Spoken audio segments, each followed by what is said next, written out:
तो last video में हमने किया था एक्सरसाइज के 6.1 के जो क्वेश्चन नंबर 1 है उसके पार्ट ELP के मुताबिक किए थे। हम एक्सरसाइज अभी 6.1 ही कर रहे हैं, सिर्फ जो हमारे पास नेक्स्ट पार्ट रहते थे वो क्वेश्चन नंबर हमारा 2 रहता है। ELP में सिर्फ इसके दो पार्ट हैं, क्वेश्चन नंबर 1 और क्वेश्चन पार्ट 1 और part 5, 2, 6, 11, 17 up to sworn A7। अब इस सवाल में ना सिंपल उसने हमें कहा गया है कि हमारे पास एक सीक्वेंस स्टार्ट हो रहा है, एक तरतीब स्टार्ट हो रही है जो जिसकी 4 वैल्यूज़ दी हैं, इसको हमने 7वीं वैल्यू तक पहुंचाना है। ये हमारे पास A1 है, ये A2 है, ये A3 है, ये A4 है। यहाँ पे सेंटर में हमारी ये 5, A6 और लास्ट हमें A7 बतानी है। टोटल हमें 4 वैल्यूज़ दी गई हैं, A1 2 3 4 5 6 7 हमें बतानी है। जबकि पिछले सवालों में हमें कुछ जनरल फार्मूला दिया होता था जिससे हमने वैल्यू निकालनी होती थी, वो ज़्यादा आसान था। n की वैल्यू पुट करते थे 1 2 3 4 और हमारे पास आंसर आ जाता था। बस इसमें भी ज़्यादा कोई फ़र्क नहीं है। मेन एक सिंपल सी चीज़ आपको आनी चाहिए, अगर वो आती हो तो आप इजीली इसे सोल्व कर सकते हो। अब हमने मेन चीज़ निकालनी है, सारे सीक्वेंस में ना डिफरेंस क्या है, कितने कितने के गैप से ये नंबर चलते जा रही हैं। जैसे 2 के बाद 6 है, 6 के बाद 11 है, तो इनमें किसी ना किसी नंबर का फ़र्क तो आ रहा है जिसे डिफरेंस कहते हैं। वो कह रहा है डिफरेंस बिटवीन, अब ये इन दो डिजिट्स को क्या कहते हैं, इसे A2 कहते हैं, इसे A1 कहते हैं।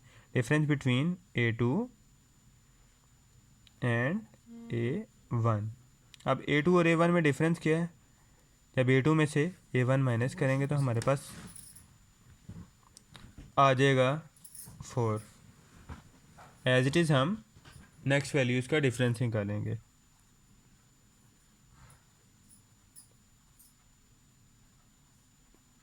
Difference between A3 and A2। A3 में से अब A2 माइनस करेंगे तो हमारे पास 5 आ गया। अब सिंपल हमने ये नहीं देखा, क्योंकि अगर इसमें 4 का डिफरेंस आ रहा है A1 और A2 के दरमियान, अगर 4 का डिफरेंस है 2 + 4 6, लेकिन 6 + 4 10 नहीं है। ये देखो 6 + 5 11 है। अब नेक्स्ट हम देख लेते हैं, फिर हमारे पास एक और डिफरेंस के लिए हमारे पास चीज़ मौजूद है, difference between A4 and A3। 17 है हमारे पास A4 और A3 है हमारे पास 11। 17 माइनस 11 6। तो हमें एक तरतीब पता चल गई है कि हमारे पास जो डिफरेंस है वो एक एक करके बढ़ता जा रहा है। अगर देखो तो 2 में 4 प्लस किया 6 आ गया, फिर 6 में 5 प्लस किया 11 आ गया, फिर 11 में 6 प्लस किया 17। तो ऑटोमेटिकली हमें पता है कि अगले डिजिट को फाइंड करने के लिए हमें, मतलब A5 के लिए हमें क्या चाहिए, लास्ट टर्म में जो इससे पहले टर्म है A4 प्लस नेक्स्ट डिजिट। फिर A6 फाइंड करने के लिए हमें पता है कि last term plus 8। A7 find करने के लिए हमें पता है कि A6 प्लस 9। A4 हमारे पास क्या है, A4 हमारे पास है 6, ठीक है। A5 कैसे आएगा 6, A4 का डिफरेंस 6 था, सॉरी A4 हमारे पास था 17, 17 प्लस 7, तो ये हमारे पास आ गया 24। एज इट इज़ हमारे पास ये A5 क्या था, अभी अभी हमने निकाला है 24, 24 प्लस 8, तो ये हमारे पास आ गया 32। और A7 क्या है, A6 क्या है, अभी अभी हमने निकाला है 32, तो इसमें जब 9 ऐड करेंगे तो ये हमारे पास आ जाएगा 41। तो ये हमारे पास क्वेश्चन नंबर 2 का पार्ट 1 सोल्व हो गया। इसमें कोई इतनी इशू वाली बात नहीं थी। सबसे पहले एक दफ़ा इसका रिव्यू ले लेते हैं। हमने डिफरेंस निकाला कॉन्जेक्टिव वैल्यूज़ का, इन दो का, फिर इन दो का, और फिर इन दो का। डिफरेंस तीनों निकाला हमने, डिफरेंस देखा, एक एक करके डिफरेंस में इजाफा होता जा रहा है और इस हिसाब से सीक्वेंस चलता जा रहा है। हमें पता चल गया पहले 4 का डिफरेंस था, फिर 5 का, फिर 6 का। पता चला हमें कि नेक्स्ट 7 का होगा, फिर 8 का डिफरेंस होगा, फिर 9 का होगा। हमने लास्ट वैल्यू में 7 8 और 9 प्लस किए और 24 32 और 41 हमारे फाइनल आंसर आ गए। अब हम नेक्स्ट देख लेते हैं इसका पार्ट 5। पार्ट 5 थोड़ा सा कॉम्प्लेक्स है, लेकिन अगर समझ के किया जाए तो कोई इसमें इतनी मुश्किल वाली बात नहीं है। अब पार्ट 5 इसका हम देख लेते हैं। पार्ट 5 में ना इसने थोड़ा सा जो समझने वाली बात है वो यही है कि ये दो टर्म्स का मजमू है। जो दो टर्म्स हैं उनको मिला के लिखा गया है, जो दो सीक्वेंस हैं उनको मिला के लिखा गया है। वो सीक्वेंस क्या हैं? एक हमारे पास है positive series 159 up to so on, और एक पॉजिटिव के सेंटर में जा रही है negative series.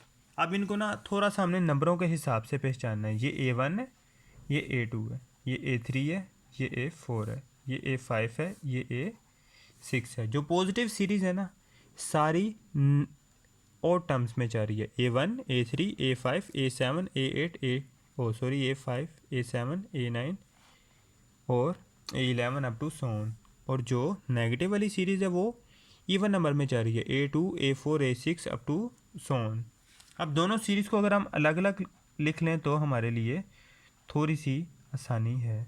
159 up to so on ये हमारे पास फर्स्ट सीरीज़ है, और सेकंड सीरीज़ अगर हम ले लें तो वो क्या है -3, -7 और -11 अप टू सो ऑन। अब ये हमारे पास दो सीरीज़ हो गई हैं। अब सिंपल इसमें अगर डिफरेंस देख लो हम, क्योंकि पिछले सवाल हम स्टार्ट कर रहे थे तो हमें थोड़ा सा लंबा चौड़ा कॉन्सेप्ट लेके चलना था। ये इस तरह करना है, इस तरह करना है, ये इस तरह नहीं करना। अब इसमें हमें पता चल गया अब डिफरेंस कैसे निकालना है। नेक्स्ट वैल्यू में से लास्ट वैल्यू माइनस कर दो। 5 - 1 4, 5 - 1 4, इसी तरह 9 - 5 4, मतलब सेम डिफरेंस चल रहा है। इसी तरह -3 प्लस -4 -7, मतलब नेगेटिव में नेगेटिव वाले नंबर ऐड हो रहे हैं, पॉजिटिव में पॉजिटिव वाले नंबर। -7 प्लस -4 -11। अगर इस तरह हमने बाकी टर्म निकालनी हो तो हम इजीली निकाल सकते हैं। इसमें सारे 4 डिजिट के डिफरेंस से ऐड करते जाएंगे नंबर, ये हमारे पास ये टर्म आ जाएगी, और ये नेगेटिव नंबर ऐड करते जाएंगे -4, तो हमारे पास ये टर्म आ जाएगी। अब निकालनी हमने दोनों सेपरेट 7 टर्म्स तक हैं। आपने ये नहीं देखना कि ये देखो 6 डिजिट्स तो हमारे पास जो 6 टर्म्स थी वो तो सवाल में दी गई थी। उन्होंने सवाल में 60 टर्म्स मांगी हैं। उन्होंने हमारे पास जो हमसे पूछा गया है वो दो सीक्वेंस इकट्ठे पूछ ली हैं कि हम इस सवाल को सोल्व कर सकते हैं या नहीं कर सकते। तो हमें ये प्रूव करना है कि हम कर सकते हैं। अब ये हमारे पास 159 है। अगर इसका डिफरेंस देख लें, थोड़ा लेंथी करना है तो इसको लेंथी कर दो, नहीं तो ये आता शॉर्ट में ही है, इसलिए हम शॉर्ट के हिसाब से इसे 4 के डिफरेंस से सोल्व करे जाते हैं। 159 13, उसके बाद आता है हमारे पास 17, उसके बाद हमारे पास आता है 21, उसके बाद हमारे पास आता है 25। अब ये हमारे पास 60 टर्म्स पूरी हो गई। A1 2 3 4 5 6 और A7। अब नेगेटिव टर्म की देख लो, -3 -7 -11, 4 ऐड करते जो साथ नेगेटिव साइन लगाते जो ज़्यादा इजी तरीका है। 11 + 4 15, साथ माइनस साइन, फिर 15 के बाद 4 ऐड किया 19, फिर 4 ऐड किया तो -23। अब देखा जाए तो ये भी A1 A2 A3 A4 A5 A6, और ये रहा हमारे पास A7। दोनों की 7 टर्म्स आ गई। अब इन दोनों को मिला के इकट्ठा लिख लेंगे जिस तरह उन्होंने हमें सवाल में दिया गया था। एक पॉजिटिव मतलब एक A1 इसका लिखना है, फिर A1 इसका, फिर A2 इसका, फिर A2 इसका, फिर A3, फिर A3, फिर A4 A5 A6 A7 और A7। तो जब हम इसे तरतीब देंगे ये हमारे पास बनेगा 1 -3 5 -7 9 -11 13 -15 17 -19 21 -23 25 और -27। अगर आप लोग इसे सिंपल A7 तक भी यूज़ कर लेते हो तो भी आपका आंसर ठीक है। मतलब सिंपल इसका भी A7 बता दो तो सवाल ओके है, लेकिन अगर आप इस तरह बता देते हो तो इसमें ये है कि आपको ज़्यादा अच्छी समझ आ जाएगी। ज़्यादा अच्छे से आपका सवाल सॉल्व हो गया। और इस किस्म के सवाल को सॉल्व करने से आपको नेक्स्ट टाइम भी किसी किस्म का इशू नहीं रहेगा। नहीं तो सिंपल अगर हम पहले वाले तरीके से ही रहते तो थोड़ा सा हमें इशू ये होता कि हमें बाद में तंगी का सामना करना पड़ता। अभी इसमें हमें किसी किस्म की तंगी का सामना नहीं करना पड़ेगा, क्योंकि इसे हमने डीपली सॉल्व कर लिया है और बेहतर तरीके से। अब नेक्स्ट इसका देख लें, हमारे पास है क्वेश्चन नंबर 3। इसके भी सिर्फ हमने 2 पार्ट करने हैं, एक पार्ट सेकंड और एक पार्ट 4। सेकंड में वो कह रहा है 1 3 7 15 31 अप टू सो ऑन। ये हमारे पास एक सीरीज चल रही है। उसने क्या किया, find the next 2 term of the following sequence. Find next 2 term of following sequence. अब जो हमारे पास नेक्स्ट 2 टर्म है वो किसके नेक्स्ट 2 टर्म बतानी है? इसके जो आगे 2 बनती हैं, ये पहली, दूसरी, तीसरी, चौथी और ये 5वीं।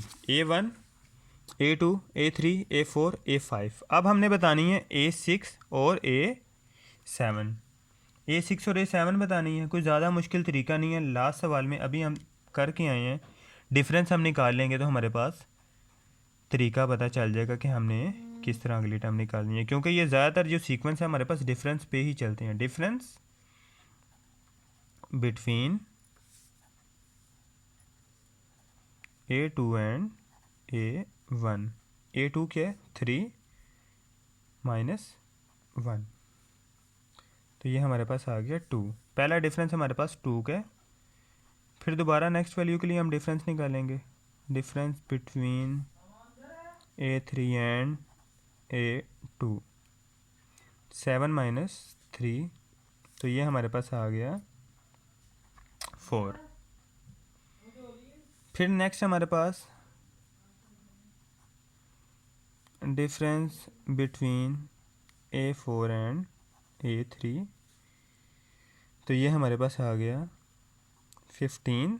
नेक्स्ट में से पहले वाला -7। ये हमारे पास आ गया जी 8। फिर difference between A5 and A4। A5 हमारे पास था 31 -15। ये हमारे पास आ गया 16। अब हमें कोई इतना दिक्कत वाली बात नहीं रही।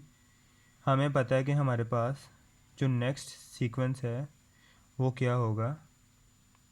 वो हमारे पास ऑटोमेटिक सी बात है कि हम इजीली निकाल लेंगे। अब इतने डिफरेंस हमारे पास आ गए हैं। ये हमारे पास क्या था? 31। A5 थी। पहले में 2 का डिफरेंस आया, फिर 4 का आया, फिर 8 का आया, फिर 16 का। अगर आप देखो तो डिफरेंस मल्टीप्लाई होता है और अगली टर्म में ऐड हो जाता है। डिफरेंस 2 था, 2 का डबल हुआ 4, 4 इसमें ऐड हुआ तो हमारे पास अगली टर्म आ गई। 3 में ऐड होगा 4 तो 7 आ गया। अब नेक्स्ट टाइम 4 नहीं ऐड होगा, 4 का डबल 8 ऐड होगा। 8 ऐड हुआ तो हमारे पास 7 + 8 15। नेक्स्ट टाइम 16 ऐड हुआ, 8 का डबल 15 + 16 31। ऑटोमेटिकली अगली दफ़ा हमें पता है 16 का जो डबल है वो 32 है। तो A6 हमारे पास कैसे आएगा? A5 + 32। और A7 हमारे पास कैसे आएगा? 32 का डबल, मतलब कि लास्ट टर्म A6 + 64। A5 हमारे पास क्या था? 31 + 32। ये हमारे पास आ गया 63। और ये हमारे पास क्या था? A6 अभी अभी हमारा निकला है 63 + 64, 127। ये हमारे पास आंसर आ गया। ये हमारी एक्सरसाइज 6.1 टोटली कंप्लीट हो गई है सारे के सारे डाउट्स के साथ। बाकी 6.2 नेक्स्ट वीडियो में करते हैं।